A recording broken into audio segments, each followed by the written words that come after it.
오늘 함께 나눌 말씀의 제목은 삶의 기근입니다.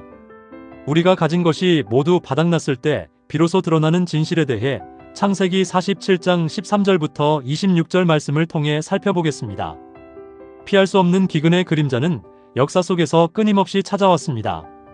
세상에서 가장 강력했던 제국이었던 애굽조차도 이 기근 앞에서는 그 한계를 드러내며 위기를 피할 수 없었습니다. 또한 하나님의 약속이 있는 언약 백성의 땅 가나안 역시 예외는 아니었습니다. 이처럼 기근은 누구에게나 찾아오며 우리가 안전하다고 믿고 의지하던 모든 것들의 한계를 적나라하게 드러냅니다. 기근이 닥쳤을 때 가장 먼저 드러나는 것은 거짓된 안전지대의 붕괴입니다. 창세기 47장 15절 말씀처럼 사람들이 가진 돈이 다 떨어지자 그들의 경제적 능력의 한계가 명백해졌습니다. 이어서 16절에서는 소유했던 가축을 모두 내어놓음으로써 생계수단을 상실하는 지경에 이르렀습니다. 결국 18절에 이르러서는 저희 몸과 땅밖에 남지 않았다고 고백하며 최후의 주권마저 포기하게 됩니다. 우리는 내 생명을 스스로 쥐고 있다고 착각하지만 이처럼 위기 앞에서는 결국 빈손임을 깨닫는 과정을 겪게 됩니다. 요셉의 역할은 단순히 백성의 위기를 이용하여 개인의 부를 축적하는 착취자였을까요? 아니면 생명을 보존하는 자였을까요? 창세기 47장 25절의 고백처럼 백성들은 주께서 우리를 살리셨다고 말합니다. 요셉은 재물을 개인적으로 사유화하지 않고 바로의 궁으로 귀속시키는 청지기의 태도를 보였습니다. 그는 혼란 속에서 질서를 확립하고 절망 가운데서 생존의 길을 개척하며 생명을 보존하는 역할을 수행했습니다. 요셉의 토지법은 오늘과 내일을 함께 살리는 지혜를 담고 있습니다. 백성들이 가진 것의 20분의 1, 즉 5분의 1은 바로에게 상납하여 국가 질서와 시스템을 유지하도록 했습니다. 그리고 나머지 5분의 4는 백성의 소유로 두되 당장의 오늘을 위한 양식뿐만 아니라 밭에 뿌려 내일을 기약할 종자, 즉 희망을 주었습니다. 요셉은 백성을 완전히 무너뜨리지 않고 하루를 버티게 할 양식과 함께 다시 시작할 씨앗을 제공했습니다.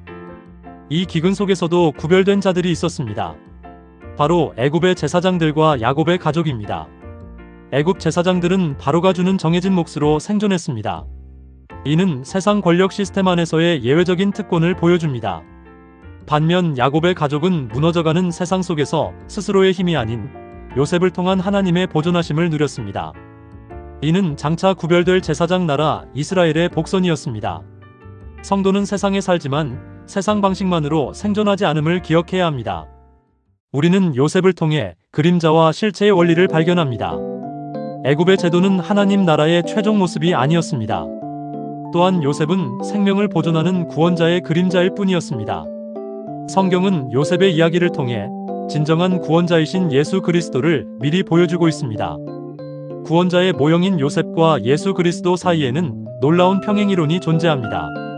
먼저 정체성을 살펴보면 요셉은 아버지의 사랑받는 아들이었지만 예수님은 하나님의 독생자이십니다. 고난에 있어서 요셉은 형제들의 배반과 억울한 옥살이를 겪었지만 예수님은 유대인들의 배척과 십자가 고난을 당하셨습니다. 구원의 영역에서는 요셉이 애굽과 가나안 사람들의 육신적 생명을 보존했지만 예수님은 인류를 죄와 죽음에서 구원하여 영원한 생명을 부여하셨습니다. 요셉은 구원자의 그림자였고 예수님은 그 실체이신 것입니다. 생명의 씨앗은 다시 살게 하는 힘을 가지고 있습니다. 요셉이 백성들에게 주었던 씨앗은 땅에 뿌려져 내일의 육신을 살리는 식물의 종자였습니다. 그러나 예수님의 씨앗은 죽음을 이기고 영원한 소망을 여는 부활의 첫 열매입니다. 하나님은 기근 속에서 그저 버티게만 하지 않으십니다. 우리에게 다시 일어날 하늘나라의 소망, 즉 부활의 생명을 주십니다. 무엇으로 우리를 살리셨는가 하는 질문에 대한 답은 요셉과 예수님에게서 다르게 나타납니다. 그림자였던 요셉은 백성의 소유였던 돈과 가축, 땅을 받고 양식을 주어 생명을 연장했습니다. 그러나 실체이신 예수님은 우리의 것을 빼앗지 않으시고 자기 자신의 생명을 온전히 내어주어 우리를 영원히 살리셨습니다. 우리는 기근을 통해 소속의 변화, 즉 누구의 종이 될 것인가 하는 질문에 직면하게 됩니다. 요셉을 통해 백성들은 생명을 얻었으나 바로의 종이 되어 세상의 질서 아래 놓였습니다. 하지만 예수님을 통해 우리는 생명을 얻고 하나님의 백성이 되어 은혜의 질서 안으로 들어갑니다.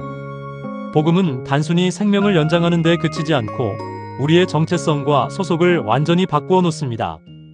오늘날 우리에게도 영적 기근이 찾아왔습니다. 우리는 선택지는 많지만 방향을 잃어버린 기근을 겪고 있습니다. 정보는 넘쳐나지만 참된 지혜가 없는 기근 속에 살고 있으며 소유는 늘어나지만 마음은 메말라가는 기근을 경험하고 있습니다. 이 영적 기근의 때에 당신은 무엇을 붙들고 있습니까? 기근은 우리에게 가장 깊은 질문을 던집니다. 나는 무엇을 가지고 있는가? 즉 돈, 힘, 인맥, 소유와 같은 것들입니다. 그리고 나는 누구에게 속해 있는가? 이 두 질문 앞에서 우리는 기근의 때에 중요한 것이 내 손에 남은 소유가 아니라 나를 붙들고 계신 생명의 주인이심을 깨닫게 됩니다.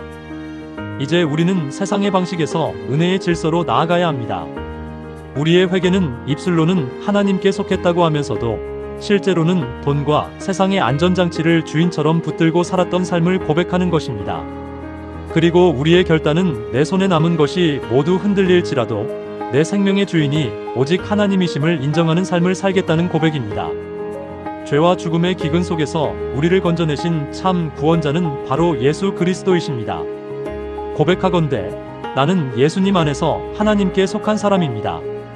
나의 상황이 흔들려도 나를 붙드시는 주님 안에서 항상 기뻐하고 쉬지 말고 기도하며 범사에 감사하는 하루가 되시기를 바랍니다.